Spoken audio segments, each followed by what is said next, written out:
තෙරුවන් සරණයි දෙවිපිටයි. අද මේ වැඩසටහනේ අනුග්‍රහක ආශිර්වාදය දරන්නේ ප්‍රංශයේ ලේ තෙයිල් ප්‍රදේශයේ පදිංචි ශිරන්ති චන්ද්‍රිකා ජයසූරිය මහත්මිය විසින් කුමාර විජේසූරි, ඉමේෂා චානක සුලාලි ජනුදි යොමිරු ඇතුළු පවුලේ සමාජිකින්ට නිරෝගී සුව සහ දියුණුව යහපත සැලසේවා. එමෙන්ම ශ්‍රී මහා විෂ්ණු දෙවිඳුන් ශ්‍රී මහා භද්‍රකාලි දේව මෑණියන්ට මේ පින් අනුමෝදන් වේවා. සියල්ලන්ට යහපත වේවා යන ප්‍රාර්ථනාවෙන් අනුග්‍රහය ලබා දීලා තියෙනවා. ශිරන්ති චන්ද්‍රිකා ජයසූරිය අපේ දෙව්සුව ආදරණීය දියණියක්. එතුමියගේ ප්‍රාර්ථනාව ආකාරයෙන් මිස සිද්ධ වේවා. ඒ දරුවන් ඇතුළු පවුලේ සියලු දෙනාට සියලු යහපත සැලසේවා. නිදුක් නිරෝගීමත් භාවයටපත් වේවා කියලා අපි හදවතින්ම ආශිර්වාද කරනවා. පතිරූප දේශ වාසෝච බහලා තියෙනවානේ.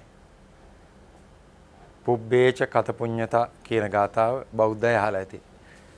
අපි අන්‍යාගමික අයත් මේ වැඩසටහන බලන හන්ද මම තේරුම් කරලා කිව්වොත් පතිරූප දේශ වාසෝච ගාථාවෙන් කියන්නේ සුදුසු දේශයක වාසය කිරීම මහත් සැප කියලා දෙනවා කියලා.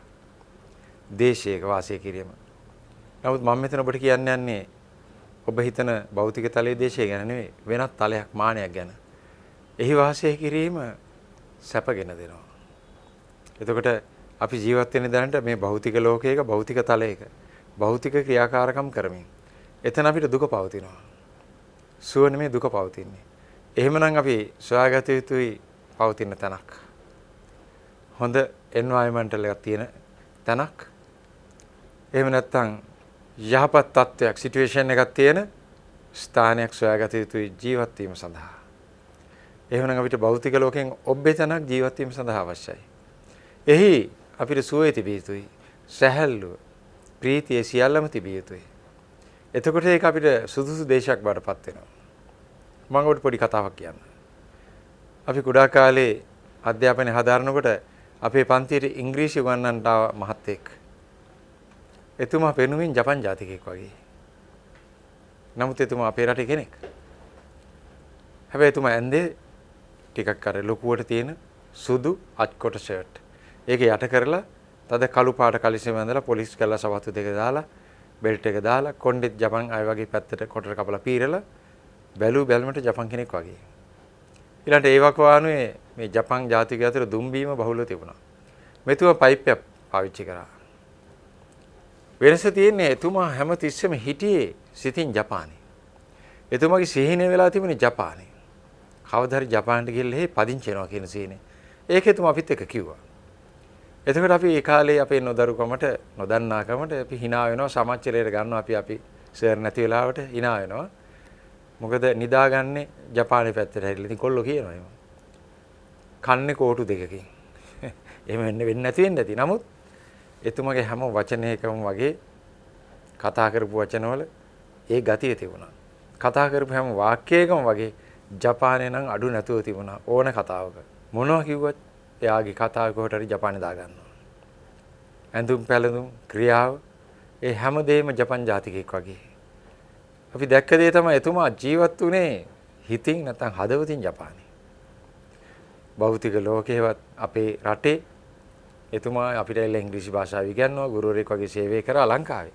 හැබැයි අපි හැමෝම දන්නවා හිටියේ හදවතින් ජපානයේ. පුදුමල්මත් තිබුණා. අවසානයේ ලොකු කාලයක් යන කලින් එතුමා ජපානයේ පදිංචිට ගියා සිය පවුලත් එක්ක. එයාගේ හදවතේ තිබිච්ච දේ අදිනාගත්තා. මෙන්න මේක අපූර්ව උපක්‍රමයක්. අපිට ජීවත් වෙන්න සුදුසු තැන හොයලා එහි හදවතින් ජීවත් වීම.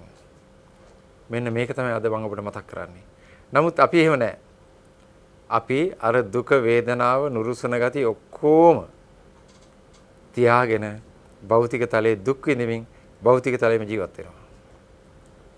මොකද ඒතර කරන්න ඕනේ? පළවෙනියෙන් ඔබ පිළිගන්නවද මේ ගත කරන ජීවිතේ දුකයි කියලා? ඔව්. එහෙමනම් දුක නැති වෙන්න ඕනේ.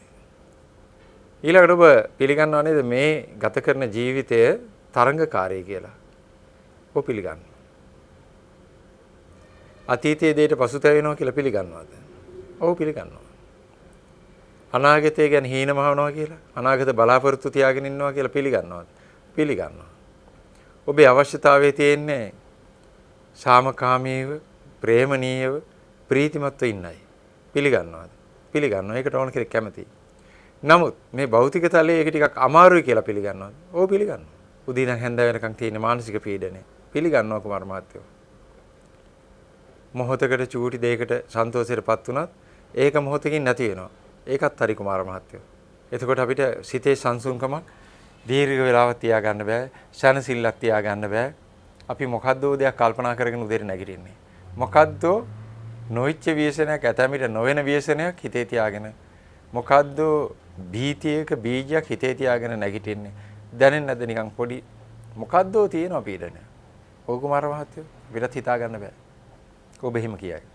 එහෙමනම් මේ අපි ජීවත් වෙන්න බලාපොරොත්තු වෙච්ච පතිරූප දේශයේද? නෑ.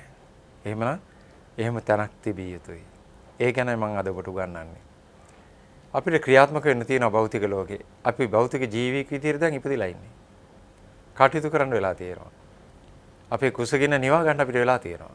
කීයක් හරි හම්බ කරන්න වෙලා තියෙනවා. ඊළඟට අපේ ශරීරයේ විලිබියෙන් ආරක්ෂා කරගන්න ඇඳුමක් හම්බ කරගන්න වෙලා තියෙනවා. ගමන් බිමන් යන්න මොකක් හෝ වාහනයක් පුස්සයිකලේ සිට ජිප් එක කාර් එක දක්වා වාහනයක් තිබ්බොත් හොඳයි. අවශ්‍ය වෙලා තියෙනවා. ඒ සඳහා අපිට මහන්සි වෙන්න වෙලා තියෙනවා. කෙටියෙන් කිව්වොත් අපිට අවශ්‍යතාවයන් සඳහා මේ භෞතික තලයේ ගොඩාක් දේවල් කරන්න වෙලා තියෙනවා. ඊළඟට අපි පවුල් වෙලා ඉන්නවා. ඒ යුතුයකම් ඉටු කරන්න වෙලා තියෙනවා. අපේ දේවල් අපි කරගන්න අතරේම අන්‍යයන්ටත් දේවල් කරන්න සිද්ධ වෙලා තියෙනවා. පවුලේ දේවල්, දරුවන්ගේ දේවල්, බිරිඳගේ දෙමාපියන්ගේ නොඑක අයගේ දේවල් කරන්න සිද්ධ වෙලා තියෙනවා. වෙන දෙයක් හිතන්න වෙලාවක් නැහැ. භාවනාවක් කරන්න වෙලාවක් නැහැ කුමාර මහත්තයෝ. ඇත්ත. හැමතිස්සෙම හිතේ චිත්තප්‍රීතිය ඉඳින්නේ නැහැ කුමාර මහත්තයෝ. ලෙඩ වෙන්නේ එහෙම නැහැ. අනේ ලෙඩ වෙනවා. හැමතිස්සෙම ලෙඩක් වෙනවා. අපේ ඥාති අපේ පවුලේ ලෙඩ වෙනවා. මැරෙනවා අපිට දුකයි.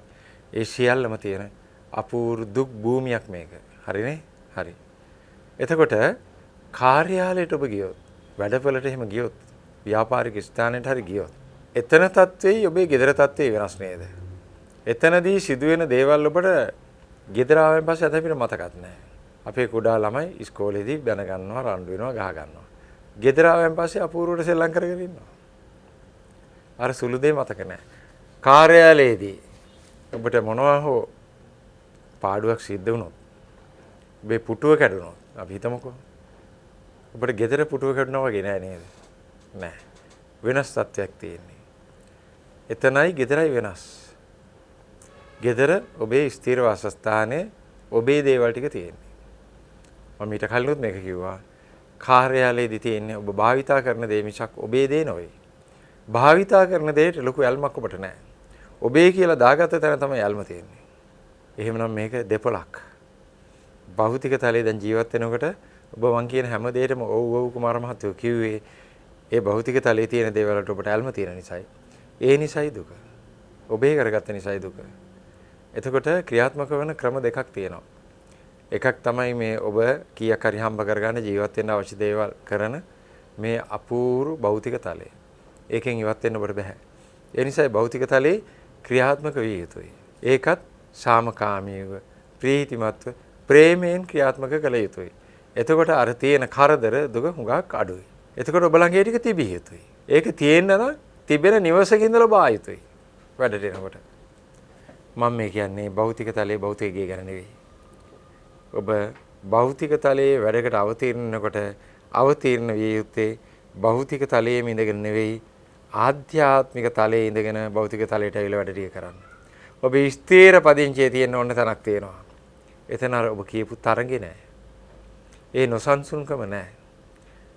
ඒ දුක හිතන දේවල්, මානසික පීඩා, ડિප්‍රෙෂන්, ඇන්ක්සයිටි, ටෙන්ෂන් කිසි දෙයක් නෑ. ඔබට එතන නැති දෙයක් නෑ. සියල්ල තියෙනවා. එතන ඇති දෙයක්වත් නෑ. හිස් නමුත් සම්පූර්ණ හිස් නැහැ. ඒ හිස් අවකාශයේ ශූන්‍ය භූමියේ අපූර්ව දෙයක් තියෙනවා. දැන් බලන්න මේ කෝප්පේ මොනවද තියෙන්නේ කියලා. මොකුත් නැහැ හිස්. මේ කෝප්පේ හිස්. මං අහනවා මෙහි මොනවද තියෙන්නේ කියලා. ඔබ කියක මම මතේ මොකුත් නැහැ හිස් කියලා. මොකුත් නැත්තේ නැහැ. මේකේ තියෙනවා පිත්තල. ඇතැමිට තාපේ, සිසිලස, අවකාශය. තව යම් දේවල් ශක්ති මේකේ තියෙනවා. අන්න ඒ වගේ තමයි ආධ්‍යාත්මික ලෝකයේ ශුන්‍යාකාරයක් නෙවෙයි. කිසිවක් නැති හිස්තැනක් නෙමෙයි. නිවන හිස්තැනක් යයි ශූන්‍යයි නොසිත යුතුයි කියලා බුදුන් වහන්සේ කියවේ නිසායි. එහි ස්වභාවයක් තියෙනවා. එහි තුල මුකුත් නැහැ. මේ කෝප්පය වගේ තමයි. ආධ්‍යාත්මික තලයේ කිසිවක් නැහැ. නමුත් ආධ්‍යාත්මික තලයේ නිර්මාණය වෙච්ච දේවල් ටික තියෙනවා. ඒ තමයි සාමයයි, ප්‍රේමයයි, ප්‍රීතියයි. ඔබ එහි ජීවත් වෙන්න පටන් ගත්ත දවසේ ඉඳලා ඔබට මේ දේවල් අඩු නැතුව තියෙනවා. එතකොට ඔබ උදේ පාන්දර භෞතික තලයට එනවා. දෙවි කෙනෙක් අහසින් ඉඳලා පොළොවට එනවා වගේ ඔබ ඒ තලෙන් මේ තලයට මාරු වෙන්න ඉගෙන ගන්න. ස්ථීර පදිංචි ආධ්‍යාත්මික තලයේ පවත්වාගෙන යන්න උදේ වැඩට එන කෙනා වගේ ගෙදර ඉඳලා ඔබේ කටයුතු වලට භෞතික ලෝකයේ කටයුතු වලට එනකොට ඒ සාමයයි ප්‍රේමයයි රැගෙන ප්‍රීතියයි රැගෙන මේ තලයේ වැඩ කරන්න. නින්දට යනකම් ඔබට වැඩ කරන්න වෙනවා මේ තලයේ. එතකොට ඔබේ නිවසින් අරන් ආපු අන්න අර නොපරදින ආයුධ තුන උපකරණ තුන ක්‍රියාත්මක කරන්න. ක්‍රියාත්මක කරමින් භෞතික තලයේ වැඩ ටික කරගෙන යන්න වෙනදට වැඩි සාර්ථකත්වයක් ඔබට ලැබෙනවා. හැබැයි සිතින් හැමතිස්සම gedare ඉන්නේ. අලුතෙන් දරුවෙක් එම හම්බුනහම දෙමාපියන්ට ටික දවසක් තීලි වෙලා ඒ දරුවව තියලා අම්මායි තාත්තයි නිවසින් වැඩට යන්න වෙනවා. ඒ අවස්ථාවේ ඔවුන්ගේ සිත තියෙන නිවසේ. වැඩවලට ආවට gedare තමයි හිත තියෙන්නේ. දරුවා ගැන හිත තියෙන්නේ. ඇයි? එතන තමයි එයාගේ හිතේ බැඳීම තිබුණේ. දැන් ඔබ භෞතික තලයේ ඒ වගේම බැඳීම අයින් කරලා බැඳීමක් නොවන බැඳීමක් වන ආධ්‍යාත්මික තලයට ප්‍රවිෂ්ඨ වෙන්න. ඒකට කරන්න තියෙන්නේ මෙත්තා, කරුණා, මුදිතා, උපේක්ඛා ප්‍රකට කරන්න. තවත් විදිහකින් මගේ විදියට ප්‍රේමය, සාමය, ප්‍රීතිය නිරන්තරයෙන් පවත්වාගෙන යන්න. පරාර්ථය පවත්වාගෙන යන්න. සමාව නිතරම දෙන්න. මේක හිස් කරගන්න, සුද්ධ කරගන්න. සචිත්ත පරියෝධපණං. බුදුන් වහන්සේලාගේ දේශනයයි. මේක සම්පූර්ණයෙන්ම සුද්ධ කරගෙන හිස් කරගන්න. මෙහි වෛරක්කාරයෙක් ඉන්න බෑ. ක්‍රෝධ කරන කෙනෙක් ඉන්න බෑ. ඔබට නිඳා කරන කෙනෙක් ඉන්න බෑ. ඔබ පරද්දපු කෙනා ඉන්න බෑ. ඔබට හෙන ගස්සපු කෙනා ඉන්න බෑ කෙටියෙන් කිව්වොත්. එහෙම සිද්ධි තියෙන්නත් බෑ. ඒ සියල්ලම අතීතයේ දේවල් මෙතෙන්ට දාගන්නේ නැහැ. මේක සුද්ධ පවිත්‍ර කිරීමෙන් තමයි මෙතන හෙවත් මේ හෘද මනස ඔබට අන්නර සැබෑ දේශයට වාසය සඳහා ගෙනියන්න පුළුවන් වෙන්නේ. මෙතනින් ඔබ යම් මේකත් අරන් මේ ඔබේ ගෘහයේවත් පදිංචිය අරගෙන අපි පදිංචියමු ඒ තලේ. අද අදිෂ්ඨාන කරගමු. මේ මොහොතේ ඉඳලා අපේ පදිංචිය තියෙන්නේ ආධ්‍යාත්මික තලේ. ආධ්‍යාත්මික ජීවියෙක් දැන් ඔබ. ආධ්‍යාත්මික දේශයේ සාඩම්බර වැසියෙක්. පොළේ දේවල් දැන් ඔබට අයිති නැහැ. අතාල නැහැ. අදාළ නැහැ. ඔබ විදේශයකට ගියොත් සංචාරයකට කියන්නේ මේකත් ඒ වගේ සංචාරයක් නේ. ඒ ගියාම ඔබට එහි ඡන්දය දෙන්න පුළුවන්ද? බෑ. එහි තියෙන කෙනෙකුට ලැබෙන බෙනිෆිට් ඔබට ලැබෙනවද? නැහැ. ඔබට ලැබෙන්නේ නැහැ. ඔබ ඒ තලයේ ගිහිල්ලා එතන වෙනම ජීවිතයක් ගත කරන්න වෙනවා. ඔබට අදාළ නැහැ. ඒ දේශේ ඉන්න එනෝක් දේවල් කරයි ඡන්දේ දෙයි. ඒගොල්ලන්ට මොන හරි දේවල් ලැබෙයි, වාසි ලැබෙයි, අවාසි ලැබෙයි මොන හරි දේවල් තියෙනවා. ඒගොල්ලන්ගේ නීතියට අනුකූලයි. හැබැයි ඔබ ආගන්තුකෙක් නේ. ඔබට තියෙන්නේ විසිට් වීසා එකක්. ඔබට අදාළ වෙන්නේ සංචාරකයෙකු සඳහා අදාළ වෙන දේවල් ටික විතරයි. ඔබට ඒ අයිතිවාසිකමක් නැහැ. මතක තියාගන්න ඔබත් මේ භෞතික තලයේ ඉන්නේ අන්න ඒ සංචාරකයා වගේ ඇවිත්. හැබැයි ඔබ ඉතින් ඡන්දෙ දෙන්නේ එහෙම යනවා. ඒක භෞතික තලයේ දේවල් නේ. ඒවා කමක් නැහැ පුළුල් දේවල්. නමුත් බොහෝ අය ඉන්නවා ඒවයිනුත් වැළකීලා මේ දේශයේ හෙවත් මේ භෞතික තලයේ කෙනෙක් නොවන විදිහට ජීවත් වෙන උතුමෝ ටිකක් ඉන්නවා. මේක අපේ තැන නෙවෙයි. අපේ තැන තියෙන සදාකාලික නිර්වාණය හෙවත් අන්න අර ආධ්‍යාත්මික භූමිය තුලයි කියන උතුමෝ ඉන්නවා. ඒක නිසා ඒ අය මේ දේවල් වලින් කම්පිත වෙන්නේ නැහැ. ඡන්ද දෙන්න යන්නෙත් නැහැ. මේ දේවල් අන්න බඩු ගණන් ගිහින් අරවා ගිහින් මේවා ගිහින් ඒවා ඒගොල්ලන්ට ගානකුත් නැහැ. පුළුවන් උනන් ඉන්නවා. නැත්තම් නැති විදිහට ඉන්නවා මිසක් ඒ කිසි දෙයක් පීඩා කරන්නේ නැහැ. භෞතික තලයේ කිසිම දෙයක් ඕන්ට පීඩා කරන්නේ නැහැ. හරි ෂෝක් නේද? හරි අපූර්වයි. ඇයි? ඒව අපේ නෙමෙයි. ඔබ එංගලන්තේ ගිහිල්ලා සවාරියක් යන වෙලාවේ අපි හිතමු උදාහරණයක්. එංගලන්තේ පෙට්‍රල් ගණන් ගිහින් නැත්තම් පාන් ගණන් ගිහින්. එතකොට ඔබට ඒ මිලට ගන්න වෙයි. නමුත් ඔබට ඒ ඉන්නකම් විතරයිනේ. එයින් එළියටම ඒක බලපාන්නේ නැහැ. ඒ රටවැසියන්ට ඒක බලපානවා දිගටම. ඒ වගේ තමයි මේ භෞතික ලෝකෙ හිටියොත් දිගින් දිගටම මේ රටවැසියෙක් බවට පත් වුණොත් පර්මනන්ට් වීසා දාගත්තොත් මේ සියල්ලම ඔබට පීඩා කරනවා. මේවට යටත් බඩු ගණ යන ඒවට චිත්ත පීඩා වලට දෙන දේවල් ඇහැට දකින්න කරන ඔක්කොටම අවුල්. මේක ඔබේ කරගත්තාම අවඩක් වුණොත් ඒ රටේදී මොනවා හරි විලම්භීතයක් දෙයක් වුණොත් අයියෝ ඒ රටේ මිනිස්සු කියලා ඔබ හිතනවා මිසක් ඊට වැඩි කම්පනයක් මෙතෙන්ට එන්නේ නැහැ. ඇයි ඔබ පිටස්තර රටක දේශයක කෙනෙක්. ඔබට ඒක තියෙනවා. මගේ රටේ නෙමෙයි මට අදාළ නැහැ කියන එක තියෙනවා. මේ භූමියේදී ඔබ ජීවත් වෙනකොට භෞතික තලයේ මෙන්න මේ හැඟීම අපිට තිබිය යුතුයි. මම මෙහෙට අදාළ නැහැ. මම මෙහෙ කෙනෙක් නෙවෙයි. එතකොට දේශ ප්‍රේමී ගැන එහෙම කට්ටිය කතා කරනවා. දේශ ප්‍රේමීට වඩා හොඳයි විශ්ව ප්‍රේමී. දේශයට විතර නෙමෙයි සියලු දේශයන්ට ප්‍රේම කරන කට්ටිය අපි. ඒ ප්‍රේම කරන්නේ පරාර්ථයෙන්. මෛත්‍රිය, කරුණාව. ඒකයි දක්වන්නේ. සාමය. ඒකයි අපි දක්වන්නේ. නැතුව මේක මගේ රට කියනකට වඩා හොඳයි. ආධ්‍යාත්මික දේශයයි ඔබේ රට. නමුත් මේ සියලු තැන්වල සාමය ඇති වේවා, සාර්ථක වේවා කියලා ඔබ ක්‍රියාත්මක වන තැන නිසා ආශිර්වාදයක් කරන්න. එතනින් එහා බැඳීම තියාගන්න එපා. මම කැපුවත් සිංහලේ. මම කැපුවත් බෞද්ධ. හැබැයි නොපනත්කම් ඔක්කොම කරනවා. ඒ වගේ මේ කැපුවත් කැලි අයින් කරගන්න. කැපුවත් මෙහෙමයි කියන කැලි 9ක් මගේ දහම තුල තියෙනවා. ඉදිරියේදී මම ඉදිරිපත් කරන්න. ආන්ගේ වලලු 9 පණින්න සිද්ධ වෙනවා. වීසා ගන්න උඩ. ආධ්‍යාත්මික තලයේ වීසා ගන්න ඒ ටික පණින්න සිද්ධ වෙනවා අපිට. ඒක මම ඉදිරි වැඩසටහන කරන තෙක් ඔයා ඉගෙන ගන්න අද මේ මොහොතේම මම හැමෝටම ටටා කියලා මගේ ආධ්‍යාත්මික තලයේ පදිංචිට යනවා. මේ එකක්වත් මට අදාළ නැත කියලා. කොහොමද කුමාර මහත්තයා එහෙම කරන්නේ? මේවා අපේනේ. අපේ දේවල් නෙමේවා. ඔබට තේරෙනවා වැඩි මානසිකයක් නැතුව මේ දේවල් తాවකාලිකයි. මේවා විනාශ වෙන්න ඉඩ තියෙනවා කියලා හිතන නිසා මොනවා හරි ජර්මාර වෙන්න තියෙනවා කියලා හිතන නිසා යාර උදේ නැගිට්ටාම ලොකු බරක් තියෙන්නේ. මට ජීවිතේ දිනන්න පුළුවන් වෙයිද? ඊළඟට අතීතයේ දේවල් මට හානි කරනවා. ඒ ඔළුවේ තියෙනවා. ඔය වගේ දේවල් මට හුඟක් අය කියනවා. ඒක තියෙනවනේ ඔළුවේ කියලා. පොඩ්ඩක් හිතන්න ඒ ගැන මම කියන්න. අතීතයේ දේවල් ඔබට බලපානවද කියලා අපි පොඩ්ඩක් බලමු. ඔබ කියලා කියන්නේ ගතයි සිතයි එකතුවක්. හරිනේ? ශරීරයයි මනසයි දෙක එකතුවක් තමයි ඔබ කියලා කියන්නේ. අපි බලමු මේ දෙක කොයි වගේද කියලා. කුඩා කාලේ තිබිච්ච ශරීරයේද දැන් තියෙන්නේ? වෙනස් නේ? වෙනස්. සම්පූර්ණයෙන් වෙනස්. ශරීරය වෙනස් කියන්නේ සෛල වෙනස් නේද? වෙනස්. ක්‍රියාත්මක ශක්තිය හේවත් හේතිච්ච පරමාණු වෙනස් නේද? වෙනස්. දැන් වෙනස් හැඩයක් නේද? වෙනස් හැඩයක්. කලින් හිටිය එක නෙමෙයි ඉන්නේ. කලින් බෝලේ ජබ්බේ නොඑක් නම් ඔබට කිව්වා. දැන් ඔබට කොයි වගේද? වැහැරිලා ගියේ සිරුරක් තියෙන එකේ.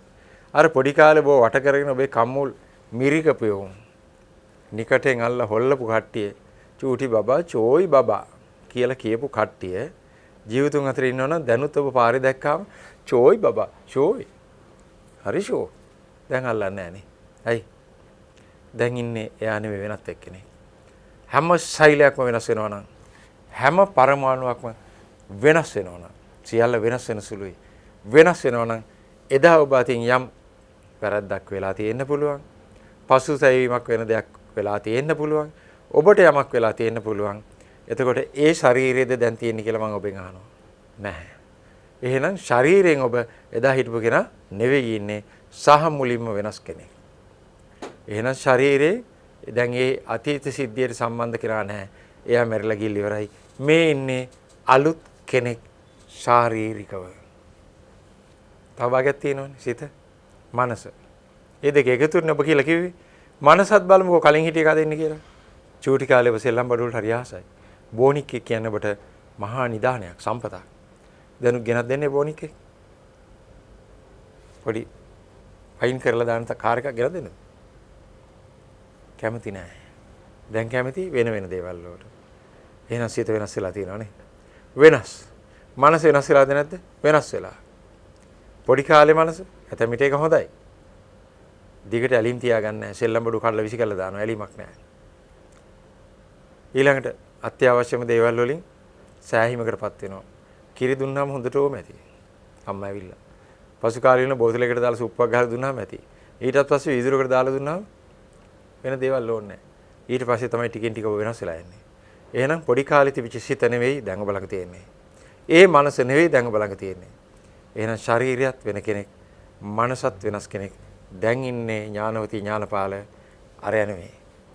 එතකොට ඔබ එදා යම් සිදුවීමක් යම් ශරීරයක් සහ යම් මනසක් එකතු වෙලා සිද්ධ වුණා. යම් කෙනෙක්.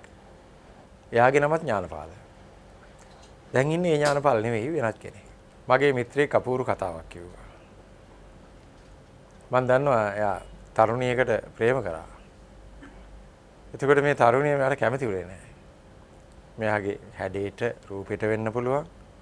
හැසිරීමට සිතට වෙන්න පුළුවන් කොහොම හරි සමත්යක් ගත්තොත් මෙයාට කැමති නැහැ කියලා තිබුණා. පස්සේ යා වෙන කෙනෙක් බැන්දා. එහෙම ගියා. මෑතක මට කිව්ව අපූර්ව කතාවක්. මේ තරුණිය දැන් මවක්. දැන් වැඩිමල් කෙනෙක්. අහම්බෙන් මෙයා මුණ ගැහුනම ආ කියලා තියෙනවා දැන් අර ඉස්සර එක්කෙනා නෙමෙයි දැන් ඔයා හරි වෙනස්. දැන් නම් හරි ආදරේ හිතනවා කියලා. අහලා තියෙනවා දැන් ඔයාට ආදරේ හිතුනේ මගේ සිතටද ශරීරයටද කියලා. ආ කිව්වලු දෙකටම කියලා. ඒතර කලින් අකමැති මේ දෙකටම. දැන් මේ දෙකටම කැමතියි. දැන් අපිට පේනව නේද කලින් ඉඳලා තියෙන වෙන කෙනෙක් කියලා. කාන්තාවත් වෙන කෙනෙක්, අපේ මිත්‍රයත් වෙන කෙනෙක්. කලින් හිටපු දෙන්න මේ දෙන්නට කැමති නැහැ. නමුත් දැන් කැමතියි. ඉතින් දැන් කැමතියි කියන්නේ මේ නරක චේතනාවෙන් හැම නෙවෙයි. නමුත් ඒක එතනින් නිමයි. වයසයිනේ අපේ යාළුවෝ දැන්. ඒකෙන් තේරෙනවද එදා දුකටපත් වෙච්ච කෙනා නෙමෙයි දැන් ඉන්නේ වෙනස් කෙනෙක් කියන එක. වෙනස් කෙනෙක්. එහෙමනම් ඔබට දාලා යන්න බැරි දේවල් නැහැ. අද මේ මොහොතේ වර්තමාන මේ මොහොතේ ඉන්නේ මේ මොහොතේ ඉන්න කෙනා තව තප්පරෙන් කෝටියෙන් පංගුවෙන් හරි ඉන්න වෙනස් කෙනෙක්. ඔන්න ඔබට වීසා සඳහා සුදුසුකමක් මං කිව්වා. පෙර වැරදි සලකන්නේ නැහැ. දෛවයේ නැමැති නැත්තම් විශ්වයේ නැමැති වැඩිම හොඳයි එහෙම කිව්වොත් උසාවියේ. විශ්ව උසාවියේ පෙර වැරදි සලකන්නේ නැහැ. ඔබට වීසා හම්බ වෙනවා. ඔබට තියෙන එක දෙයයි පළවෙනි එක මේ අවබෝධ කර ගැනීම. දෙවෙනි අදිෂ්ඨාන කර ගැනීම. මම ඊට පස්සේ ජීවත් වෙන්නේ ආධ්‍යාත්මික තලයේ. ඔබට විවේකයක් හම්බ වෙන හැම වෙලාවකම gedara දුවනවා වගේ ආධ්‍යාත්මික තලයට යන්න. ඒ කියන්නේ සැහැල්ලු තැනට යන්න. හරි ලේසි පැයකට සැරයක් ගෙදරට පොඩ්ඩක් දුවලා එන්න. හොඳයි නේද? පැයකට සැරයක් මිනිත්තු 3ක් ගෙදරට පොඩ්ඩක් දුවලා එන්න. ආධ්‍යාත්මික තලයට මම මේ ගේ කියන්නේ. ඒ කොහොමද? බලන්න අභ්‍යන්තරයේ දිහා මිනිත්තු 3කට සැරයක් කොහෙද හදවත තියෙන්නේ කියලා. එහි පරණ දේවල්, නොඑක් දේවල්, භාවමය තත්ත්වයන් තියෙනවා නම් නොඑක් නරක දේවල්. ඒ කියන්නේ අර කෝපය ඇතුලේ හිස් එනකොට මේක ඇතුලට මොනවා හරි පුරවලා තියෙනවනම් ඒක හරියන්නේ නැහැ. ඔබ බලන්න ඒක හිස්ද. හැබැයි පිත්තල ටික ලස්සනට තියෙනවා පොලිෂ් කරලා. ඒ වගේ මේ හදවත සාමයේ, ප්‍රේමයේ, ප්‍රීතිය නැමැති පිත්තල වලින් පොලිෂ් කරලා හොඳට හදාගෙන තියෙන කෝප්පය වගේ. ඇතුලේ මොනවත් නැහැ. ඇතුලේ කිසි දෙයක් නැහැ. එතකොට ඔබ භෞතික තලයේ ඉන්නකොට තත්ත්වය වෙනස්, ආධ්‍යාත්මික තලය වෙනස්. දැන් ඔබට පුළුවන් මේ කෝපය කැමැති දෙයකින් පුරව ගන්න. කැමැති දෙයකින් පුරව ගන්න. මේක කැමැති දෙයකින් පුරව ගන්න. ඒ වගේම ඔබේ හදවතත් කැමැති දෙයකින් පුරව ගන්න. ඒතර කැමැති දේ වියුත්තේ මොකද්ද? මට අර සංසුන් භාවයේ සනසිල්ල ඒ අපූර්ව ප්‍රීතිය ලබා දීපු දේවල් වලින් පුරවන්න ඔබ කැමති වෙනවා නෝනමානයි. දැන් වෙන කිසියකට ඔබ යාල්මක් නැහැ. දැන් යාල්ම තියෙන ආධ්‍යාත්මික තලයේ ඒ විනින දේවල් තුලයි. එතකොට ඔබ පුරව ගන්න කැමති වෙන්නේ සාමෙන්, ප්‍රේමෙන්, ප්‍රීතියෙන්. ඇතුළත් පිත්තල, පිටත් පිත්තල වගේ. මේක රම්භාණ්ඩයක් වුණා කියලා අපි හිතුව. මේ කෝපේ රත්තරන් කෝපයක් වුණා කියලා හිතුව. එතකොට දැන් ඔබෙන් අහනවා මම මේක මොනවෙන් පිරෙනවට කැමතිද කියලා. ඔබ ඒකාන්තයෙන් කියනවා රත්තරන් වලින් පිරෙන තරමට කැමතියි කියලා. අන්න ඒ වගේ රත්තරන් වලටත් වඩා වටින දෙයක් තමයි සාමයයි, ප්‍රේමයයි, ප්‍රීතියයි. එයින් ඔබේ මෙතන පුරවගත්තයන් පස්සේ ඒ ඌෂ්ණේ, ඒ කැමැත්ත හිතින් ඉන්නේ එතන. අර අපි කියන්නේ ඒ උණුසුම දෙනවා කියලා. අන්න ඒ භෞතික තල ඔබ ක්‍රියාකාරී වෙනකොට පේන්න පටන් ගන්නවා, දැනෙන්න පටන් ගන්නවා. හතර වටේටම අපූර්ව ප්‍රීතියක් දැනෙන්න පටන් ගන්නවා. සාමයක්, ප්‍රේමයක් දැනෙන්න පටන් ගන්නවා. ලෝකෙ වෙනස් වෙනවා. ඔබ ආවට සිටුේෂන් එක සම්පූර්ණයෙන් වෙනස් වෙනවා. එහි තත්ත්වය වෙනස් වෙනවා. ඔබට අත්දකින්න වෙන්නේ එතකොට සාමයයි, ප්‍රේමයයි, ප්‍රීතියයි පිරිච්ච අපූර්ව භෞතික තලයක්. නරකද එතකොට? ජීවත් වෙන ගෙදර වගේම හරි සාමකාමී වටා පිටාවක් කන්තෝරුවේ තියෙනවා. ඒ ඥාතිත්වයේ තියෙනවා. ඒ නිදහස තියෙනවා. ප්‍රේමයේ තියෙනවා. ඒ ප්‍රීතිය නොඅඩුව gedara වගේමයි. නරකද? හොඳයි ඔබ කැමතිනේ. කන්තුරු වැට්ටි ගියන් පස්සේ එතන gedara වගේ නා. හැමෝම සහෝදර සහෝදරිය වගේ, නිවස වගේ, තමන්ගේ ගේ වගේ වුණොත් කැමති නේද? කැමති. හරි ෂෝක් පහසුයි. අර සෑහලුම තියෙනව නේද? ආන් ඒ තත්ත්වෙ ඔබට උදා වෙනවා. පදිංචිට යන්න නියම තැන. එතන ජීවත් වෙලා ඒව පරිහරණය කරන ගමන්ම අර පැයකට සැරයක් ගෙදරට දුවලා එනවා වගේ මේක සුද්ධ පවිත්‍ර කරගෙන ඉන්න. මෙතන ඉන්න සියල්ලටම අර පරණ කතන්දර ඔක්කොටම සමාව දෙන්න. සමාව දීලා මතකේනුත් අයින් කරලා දාන්න.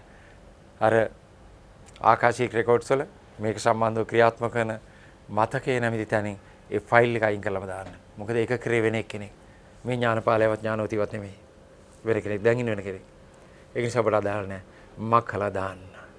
ඉවත් කරලා දාන්න. මේක ඒ විදිහට හදාගන්න සැරේට මෙයා පදිංචි වෙන්නේ ආධ්‍යාත්මික තලයේ. ආධ්‍යාත්මික ලෝකේ. ආධ්‍යාත්මික ලෝකෙට යන පහසුම දේ තමයි ආධ්‍යාත්මික ලෝකය ගැන උණ හදාගන්න එක. අපේ සර් හදාගත්තා වගේ ජපානය වෙනුයි. ඒ උණ හදාගන්න. හැමතිස්සෙම මේ විදිහට ඉන්න. එතුමා හැමතිස්සෙම හිටියේ ජපානයේ සිටින්. කතා කරේ ඇන්දේ බැලන්දේ හැමදේම කරේ ජපානයේ ඉන්නවා කියලා හිතාගෙනයි.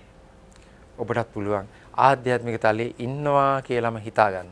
හිතාගෙන ප්‍රැක්ටිස් කරන්න එහි දේවල්. ඒ ආකාරයෙන් ඉන්න. විනය පැවැත්ම, සුචරිතය, ආධ්‍යාත්මික තලයේ තියෙන දේවල්නේ. වඩාම වැදගත්ම දේ කලබලෙන් තොරවීම. කිසිම කලබලයක් නැහැ ආධ්‍යාත්මික තලයේ. හරේ නිසංසුන් දිව්‍ය තලත් ආධ්‍යාත්මික තල. ඒවෙත් හරි සංසුන් භාවයක්, කලබලයක් නැහැ, නිහඬයි. ඊළඟට හරීම ප්‍රීතිමත් මොහොන, ප්‍රේමණීයයි, ප්‍රේමයේ උතුරනවා. සාමය හැම තැනම පවතිනවා. අන්න ඒ ක්‍රමේ දැන් අපිට ඇඩ් කරගමු. ක්‍රමක්‍රමයෙන් අපි එහි තියෙන දේවල් වලට හුරු වෙමු. ටිකෙන් ටික හුරු වෙනකොට ටිකෙන් ටික අපි ඒවා යූස් කරනකොට ඒ ආකාරයෙන් අපි එහි පය ගහගෙන සිතින් මෙහි කටයුතු කරනකොට අපේ ෆ්‍රීකවන්සි එක ක්‍රමක්‍රමයෙන් ආධ්‍යාත්මික තලය දක්වා ඉහළට යනවා. අන්න එතකොට යම් දවසක වීසා සම්පූර්ණයි ඔබේ දේශයට යනවා අපේ සර් ජපන් ගියා වගේ. කොහෙටද? ආධ්‍යාත්මික ලෝකෙට යනවා. කවදා හරි ඔබ මරණයටපත් වෙන්නේ ආධ්‍යාත්මික තලයට ප්‍රවිෂ්ඨ වෙලා. ජීවත් වෙලා ඉන්න තාක් කලුත් එයා ඉන්නේ ආධ්‍යාත්මික තලයේ. එයා තුලේ සියල්ලම තියෙනවා. හැම ප්‍රීතියක්ම තියෙනවා. මින් මීට කලින් කිව්වා අර සොරු කණ්ඩායමක් වනයේ හොරකම් කරපු දේවල් බෙදාගෙන අනතුරුව පොඩි පාටියක් සාදයක් වනයේ දාලා තියෙනවා මත්පැන් පාටියක්. හොරු 4-5 දෙනෙක්. ඒගොල්ලෝ දකින්න පොඩ්ඩක් ඈතින් ගහක් යට ඉන්න මුනිවරයෙක්. බොහොම සාන්තව සමාධියටපත් වෙලා ඉන්න කෙනෙක්. මේගොල්ලෝ සමච්චලයක් කරන්න වීදුරුවකට මත්පැන් වීදුරුවක් දාගෙන ගිහිල්ලා එයාට කතා කරලා කියනවා ස්වාමී ගුරුතුමා පොඩ්ඩක් බොමුද කියලා. එතුමා ඇස්සල්ල බලලා හොඳ අහිංසක ප්‍රේමණී හිනාවක් දාලා කිව්වා එපා බොහොම ස්තුතියි මම මත් වෙච්ච ගමන් ඉන්නේ. අන්න ඒ වගේ ඔබටත් සාමයෙන් ප්‍රේමයෙන් ප්‍රීතියෙන් ඒ මත් වෙච්ච ගමන් මේ ජීවිතේ ගත කරන්න පුළුවන්. හරි අපූර්වයි. ඒ ආයුධ හේවත් උපකරණ තමයි ඔබ ළඟ තියෙන්නේ. මේ වැඩේ කරලා බලන්න. මේ මොහොතේ ඉඳලා එන්න යන මාත් එක්ක අපි පදිංචිමු. සදා කාලයටම පදිංචිමු ආධ්‍යාත්මික තලයේ. එතකොට ඔබ බලන්න හොඳට මේ වැඩේ කරලා මේ පොළොව තලයේ මේ රටේ ඔබේ දේශේ ඉන්නකොට මොන හරි බඩුවක් ගණන් ගියා කිව්වත් ඔබට අර දැඩි පීඩනේ එන්නේ නැහැ. වහබොන්න හිතන තත් වෙන්නේ නැහැ. හයි. ඒක මේ දේශයේ වැඩක්. අපේ දේශේ එහෙම නැහැ. අපේ දේශේ හැමතිස්සෙම අපි සතුටින් ඉන්නේ. ඒකට හේතුව අපිට මුකුත් නැති නිසා. සැබෑම ප්‍රීතිය ඇති වෙන්නේ කිසිවක් නැති විටදී. තියෙද්දි නෙමෙයි. මුකුත්ම නැති නිසා හරි සතුටුයි. ඇයි නැති වෙන්න දෙයක් නැහැ. දුකක් වෙන්න දෙයක් නැහැ. මුකුත්ම නැහැ. අන්න ඒ ජීවිතේ රවතිරන්නේ නැන්නේ. හදවතින්. භෞතික තලයේ ඔබට දේවල් තියාගන්න. ඒවා කාර්යාලීය දේවල්. ඔබට වාහනයක් තිබුණොත්, ගෙයක් තිබුණොත් ඔබ කියන්නේ මේ මගේ භෞතික තලයේ කාර්යාලයේ උපකරණ. බිරිඳක් හිටියොත් කියන්නේ මේ මගේ කාර්යාලයේ සහායිකාව. සෙක්‍රටරි. ඥානවතීලා නම් හිතන්න එපා මේ ස්වාමියා. ඒ තමයි මගේ සේවකයා කියලා වැඩේ පොඩ්ඩක් අවුල් වෙනවා. ස්වාමියාට පොඩ්ඩක් තැන දෙන්න නිසා හිතන්නේ මේ මගේ බොස් කියලා. හරි විදිහට හිතන්න යන්න එපා. හිතලා කටයුතු කරන්න. ඒ තියෙන දේවල් කාර්යාලයේ උපකරණ. ඒ ගානට තිබ්බහම ඇති. ඒවා හදලා පිළිසකර කරලා ලස්සනට තියාගෙන ඊටාම ප්‍රේමණීයව කාර්යාලයේ කටයුතු කරන්න, ලිපිගුණ ලස්සන තියන ඔක්කොම තියාගන්න. හැබැයි ඔබට දැනුම තියෙන්න ඕන දැනුවත්භාවය මේවා කාර්යාලයේ දේවල් කියලා. ඒ විදිහට මම මේ කියන්නේ ගෙදර තියෙන මල් පෝච්චි දොර රෙදි මේ ලස්සන තියාගන්න. හැබැයි ඒවා ඔබේ නෙවෙයි. ඔබ මේ වැඩ සඳහා ඇවිල්ලා ඉන්නවා ප්‍රස්තාව කරලා යන්න. ඒ සඳහා කට්ටියක් ඉන්නවා වටේ. ඒතර ඔබට මේ ජොබ් එක අරන් දීපු කෙනා මෙතන වැඩට දාපු කෙනාට කියනවා අම්මයි තාත්තයි කියලා. ඒ හන්දා ඒ සැලකිල්ල පොඩ්ඩක් කරන්න. හැබැයි ඔබ මෙහි කෙනෙක් නෙවෙන විත්‍ය හොඳට මතක තියාගන්න. මේ මොහොතේ ඉඳලා ඔබ එන්න යන මාත් එක්කේ අපූ තැනට පදිංචි වෙන්න හදවත.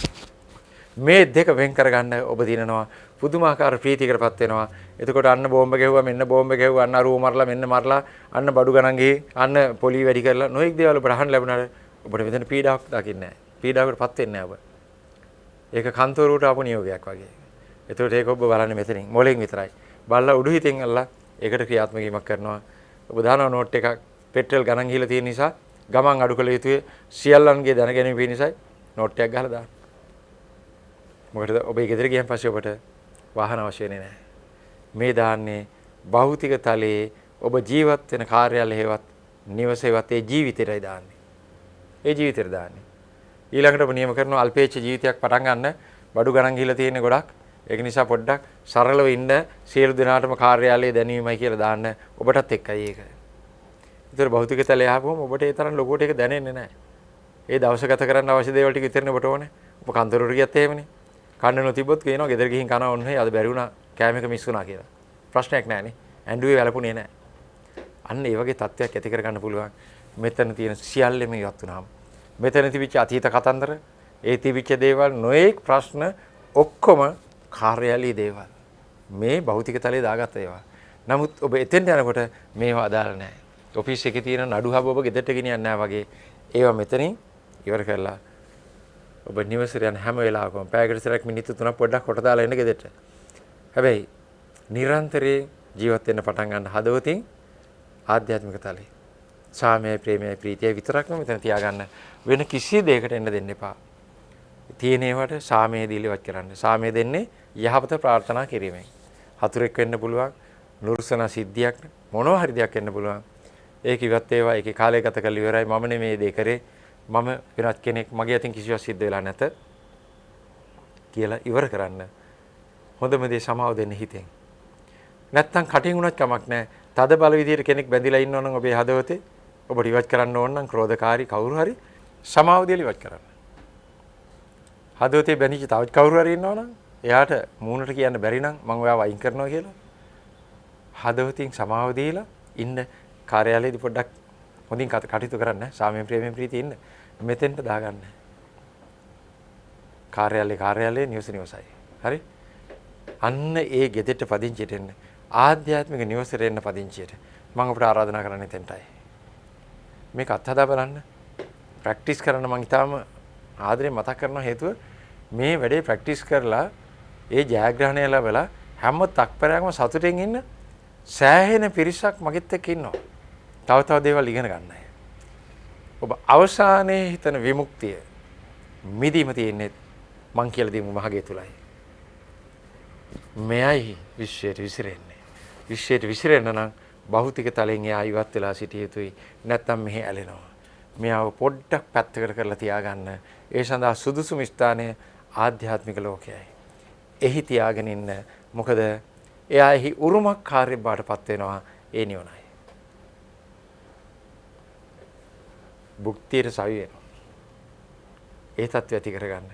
හයි ෆ්‍රීකවන්සි තමයි නිවන කියන්නේ, රහත් කියන්නේ. මොන જાතියෙන් කිව්වත් ඔබේ මෙතන හෘද මනසේ කම්පන සංඛ්‍යාතයේ ඉහළට යෑමයි. තව ටිකක් කිව්වොත් දැනට ඔබ බීටා කියන තරංග තත්ත්වයේ තරංග නිකුත් කරන්නේ ඔබේ මනස. භාවනාවේ තද භාවනාවේදී නිින්දෙදී ඇල්ෆා කියන මට්ටමට යනවා. තව ටිකක් ගියොත් තීටා කියන මට්ටමේ තරංග සියුම් තරංග ක්‍රියාකාරීත්වයක් තියෙනවා. ඊටත් එහා ගියොත් ඩෙල්ටා. ඊටත් එහා ගියොත් තව සියුම් තරංග තියෙනවා. අන්නේ අවසානයේ ඔබ no frequency කියන තලයට යනවා. එතන තියෙන්නේ highest frequency එක. highest නිසා එක නෑ වගේ පේනවා. අන්න ඒ தත්ත්වයටපත් වෙන්න මෙන්න උපක්‍රමය. වෙන එක ක්‍රමයක්වත් නෑ පුතා. ඔබට නිවන් දකින්න විදර්ශනාවයි නොඑක් ಜಾති කියයි. සීත මේ தත්ත්වයටපත් වෙලා ඇල්මෙන් ඉවත් වෙලා කියලා. ඔව් හරි. ඇල්මෙන් කියන්නේ තෘෂ්ණාවෙන් ඉවත් වෙනවා. තණ්හක්ඛයෝ සබ්බ දුක්ඛං ජිනාති කියලා කියවෙනවා. තව තියෙනවා ඊට අදාළ තව දේවල්. තණ්හාව ෂේ කිරීමෙන් ඒවත් ඇල්මින් ඉවත් වීමෙන් නිවන දකින්නවා කියනවා. ඇල්මින් ඉවත් වෙන්නේ කොහොමද? අපේ නොවන තත්ත්වයට පත් කර ගැනීමෙන්. මේ භෞතික තලයේ අපේ නොවේ කියන සිතුවිල්ල, හැඟීම, භාවයේ ඥානය ඔබට පහළ විය යුතුයි. අන්න එතකොට ඔබ ගෙදර දුවනවා. එහි පදිංචි වෙනවා. එහි උරුමකාරයෙක් බවට පත් වෙනවා.